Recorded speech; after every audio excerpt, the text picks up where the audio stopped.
नमस्कार, बहुत स्वागत है आपका न्यूज़ 18 के डिजिटल प्लेटफॉर्म पर। मैं हूं आपके साथ अंशिका पाठक। गोल्ड और सिल्वर मार्केट में 30 जनवरी को गिरावट देखने को मिली है। कारोबार खत्म होने तक रात करीब 11:55 तक प्रॉफिट बुकिंग के कारण एमसीएक्स पर चांदी 1,06,092 गिर गई। 1 किलो चांदी का भाव 2,93,801 रुपए पर आ गया। बीते कारोबारी सत्र में चांदी का भाव 3,99,893 रुपए पहुंच गया था। एमसीएक्स पर सोने में भी 20,323 रुपए यानी कि 12% की गिरावट रही है। 10 ग्राम सोना 1,49,080 रुपए पर आ गया है। बीते कारोबारी सेशन में सोना 1,69,403 रुपए पर था। इसके अलावा सोने और चांदी के ईटीएफ में शुक्रवार को 23% तक की गिरावट दर्ज की गई है। सराफा बाजार में शुक्रवार को चांदी 40,638 रुपए और सोना 9,545 रुपए सस्ता हुआ है। India Boolean and jewellers association के अनुसार 1 किलो चांदी की कीमत 3,39,350 रुपए किलो पर आ गई है। तो वहीं 10 ग्राम 24 कैरेट सोने का भाव 1,65,795 रुपए पर आ गया है। एमसीएक्स और सराफा बाजार के दामों में आखिर अंतर इतना क्यों है, पहले आप ये समझिए।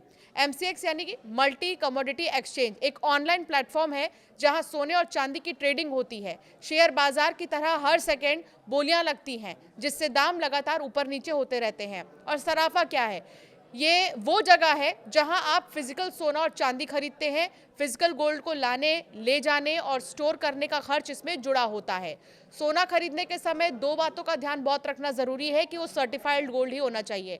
हमेशा ब्यूरो ऑफ इंडियन स्टैंडर्ड का हॉलमार्क लगा हुआ सर्टिफाइड गोल्ड ही खरीदना चाहिए।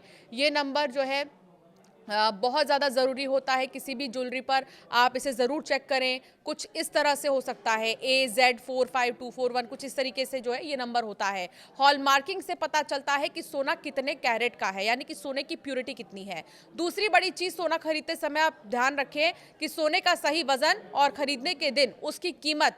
कई जगहों पर जो है ये बातें सामने आती हैं कि रेट्स अलग अलग होते हैं, जिसकी वजह से आप घाटे में भी जा सकते हैं। सोने का भाव 24 कैरेट, 22 कैरेट और 18 कैरेट के हिसाब से अलग अलग ही होता है। असली चांदी की पहचान करने के भी 4 तरीके हैं। मैग्नेट टेस्ट, असली सिल्वर चुंबक से नहीं चिपकती, अगर चिपक जाए तो फेक है, समझ लीजिए। आइस टेस्ट, सिल्वर पर बर्फ रखें और असली सिल्वर पर बर्फ बहुत तेजी से पिघलेगी। स्मेल टेस्ट भी है, चांदी को टेस्ट करने का तरीका उसके स्मेल से भी आप कर सकते हैं। असली सिल्वर में गंध नहीं होती, फेक में कॉपर जैसी गंध आ सकती है। क्लॉथ टेस्ट से भी आप चांदी को पहचान सकते हैं। चांदी को सफ़ेद कपड़े से रगड़े, अगर काला निशान आए तो ये असली है, समझ लीजिए। अब 5 बड़ी वजह भी समझिए कि आखिर क्यों इतनी तेजी से इनके भाव बढ़े हैं। सोना या चांदी दोनों ही कह लीजिए। बीते 2 दिन पहले आपने देखा होगा कि 4 लाख के करीब चांदी पहुंच गई थी और सोना तो पूछिए ही मत। सोने के भाव भी बहुत ज़्यादा बढ़ गए थे। जंग और अनिश्चितता एक बड़ी वजह है इसकी। दुनिया में बढ़ते तनाव, ट्रेड वॉर और जियोपॉलिटिकल रिस्क के कारण निवेशकों ने जोखिम कम करने के लिए सोने को सेफ एसेट माना। और financial services firm JP Morgan के मुताबिक अनिश्चितता ही कीमतों का सबसे बड़ा ड्राइवर रही है। कमज़ोर डॉलर, ये भी एक बड़ी वजह है। अमेरिकी फेडरल रिजर्व द्वारा ब्याज दरें घटाने से डॉलर कमज़ोर हुआ। चूंकि सोना चांदी डॉलर में ट्रेड होते हैं, इसीलिए डॉलर गिरते ही इनकी कीमतें उछल गई हैं। केंद्रीय बैंकों की खरीदारी, एक बड़ी वजह यह भी है। दिसंबर 2025 तक दुनिया भर के केंद्रीय बैंकों के पास अब कुल 32,140 टन सोना था। वर्ल्ड गोल्ड काउंसिल के अनुसार 2022 में केंद्रीय बैंकों ने 1,082 टन सोना खरीदा, 2023 में 1,037 टन और 2024 में रिकॉर्ड 1,180 टन सोना खरीदा। साल 2025 में भी सेंट्रल बैंक की खरीदारी 1,000 टन के पार होने की उम्मीद है। चांदी की इंडस्ट्रियल डिमांड भी बढ़ी है।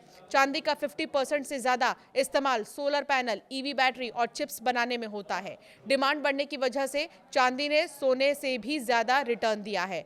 सप्लाई में कमी, माइनिंग से सोने चांदी की सप्लाई सीमित रही है, जबकि मांग बढ़ती गई। सप्लाई की इस कमी से सोने और चांदी के दामों में उछाल आया है। फाइनेंशियल एक्सपर्ट्स के मुताबिक 1 फरवरी 2026 के बजट से पहले एक साथ बड़ी खरीदारी करने से बचना ही सही रणनीति है। इसकी जगह किश्तों में निवेश का तरीका अपनाना चाहिए, ताकि कीमतों में होने वाले भारी उतार चढ़ाव के जोखिम को कम किया जा सके। 1 फरवरी को पेश होने वाले बजट के बाद सोना और चांदी खरीदना सस्ता हो सकता सकता है। सरकार इस पर लगने वाले कस्टम ड्यूटी को 6% से घटाकर 4% कर सकती है। अगर ऐसा होता है तो सोना प्रति 10 ग्राम करीब 3,000 और चांदी 6,000 रुपए सस्ती हो सकती है। 2025 में सोना 75% और चांदी 167% बढ़ी है। अभी यानी कि जनवरी 2026 में 10 ग्राम 24 कैरेट सोना 1.5 लाख और 1 किलो चांदी 3,50,000 रुपए में मिल रही है। बजट में सोना और चांदी पर ड्यूटी क्यों घटा सकती है सरकार? अब आप इसे समझिए। सरकार सोने की स्मगलिंग रोकने के लिए ड्यूटी घटा सकती है। फिलहाल 6% इंपोर्ट ड्यूटी और 3% जीएसटी को मिलाकर कुल 9% टैक्स बैठता है। ग्रे मार्केट में काम करने वाले लोग इस 9% टैक्स को बचाकर प्रति किलो सोने पर करीब 11.5 लाख रुपए का मुनाफा कमा रहे हैं।